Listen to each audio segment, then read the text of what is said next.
Dans les annales du paranormal, peu d'histoires sont aussi effrayantes que celle d'Annabelle. Cette poupée, loin d'être un jouet innocent, est un conduit vers un mal indescriptible. Son regard vide semble percer l'âme, et son histoire est marquée par la tragédie et la terreur. Annabelle n'est pas une simple poupée de chiffon, elle est le réceptacle d'une entité maléfique qui se nourrit de la peur et de la souffrance. Son existence est un rappel constant que le mal peut prendre des formes inattendues.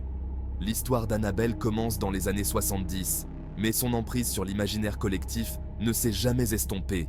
Elle est devenue un symbole du mal tapi dans l'ombre, prête à frapper quand on s'y attend le moins. Annabelle est bien plus qu'une simple légende. C'est un avertissement. Un avertissement que certaines portes ne devraient jamais être ouvertes. L'année 1970 marque le début du cauchemar pour Donna et Angie, deux jeunes femmes partageant un appartement. Donna, une jeune infirmière, reçoit en cadeau une poupée ancienne. Une poupée de chiffon, vêtue d'une robe blanche et coiffée de tresses rousses. Rien ne laissait présager l'horreur qui allait suivre. Rapidement, des phénomènes étranges commencent à se produire. La poupée change de position. On la retrouve parfois dans une autre pièce, comme si elle s'y était déplacée toute seule. Des messages griffonnés apparaissent sur des bouts de papier. Un sentiment de malaise s'installe. Donna et Angie ne se sentent plus seules dans leur appartement. Elles sont observées, épiées par une présence invisible. Leur peur grandit de jour en jour.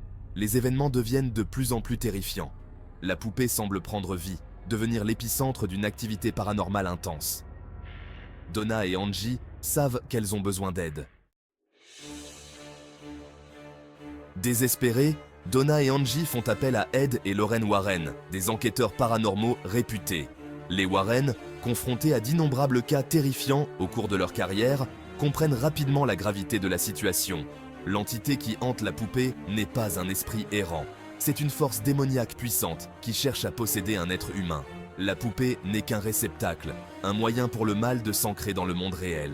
Ed et Lorraine Warren, armés de leur foi et de leur connaissance de l'occulte, tentent de chasser l'entité. La bataille est intense, le mal se manifestant avec une violence inouïe. Finalement, les Warren réussissent à contenir l'esprit maléfique. Ils prennent possession de la poupée et l'enferment dans leur musée de l'occulte, où elle reste à ce jour, un rappel constant du danger qui se cache dans l'ombre. La malédiction d'Annabelle, des conséquences tragiques. Malgré son enfermement, la présence d'Annabelle continue de semer la terreur. Les conséquences pour ceux qui osent la défier sont terribles.